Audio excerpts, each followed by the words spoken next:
காஞ்சிபுரம் அரசு பள்ளியில் படித்து சென்னை ஐஐடியில் இடம் பிடித்து அசத்திய மாணவனை மாவட்ட ஆட்சியர் நேரில் அழைத்து பாராட்டு தெரிவித்தார். மணிமங்கலம் அரசினர் மாதிரி பள்ளியில் படித்த மணி சர்மா என்ற மாணவன் JEE தேர்வில் 99% மதிப்பெண் எடுத்து இந்திய அளவில் 698வது இடத்தை பிடித்து அசத்தியுள்ளார். வணக்கம், என் பேர் மணி சர்மா. நான் காஞ்சிபுரம் மாவட்டத்திலேருந்து வரேன். நான் 11th and 12th காஞ்சிபுரம் மாவட்ட அரசு மாதிரி பள்ளியில படித்தேன். அங்கே ஸ்டேட் போர்டுக்கும் JEE போட்டிதற்கும் பயிற்சி அளித்தாங்க. நான் JEE எக்ஸாமில் மெயின்ஸ் கிளியர் பண்ணி அட்வான்ஸ் சொல்லிட்டாங்க.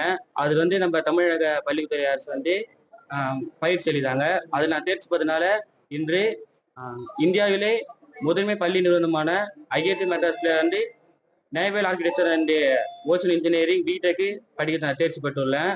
நான் முதல் திட்டத்துக்கு தமிழக அரசே எல்லாமே பார்த்துக்கிறாங்க. இதுக்கு வழிகாட்டி உறுதியாக இருந்த மாண்புமிகு தமிழக முதல்வர் அவர்களுக்கும் தமிழக அரசுக்கும் தமிழக பல்கலைக்கழகம் என் மனமார்ந்த நிலையை தெரிவித்துக் கொள்கிறேன். இதனால் இன்று அழைத்து பாராட்டிய காஞ்சிபுரம் மாவட்ட ஆட்சியர் அவர்களுக்கும் எனது நன்றியை தெரிவித்துக் கொள்கிறேன். எனக்கு உறுதியாக இருந்து ஊக்குவித்த எனது பள்ளி தலைமை ஆசிரியருக்கும் ஆசிரியர் பெருமக்களுக்கும் எனது நன்றியை தெரிவித்துக் கொள்கிறேன்.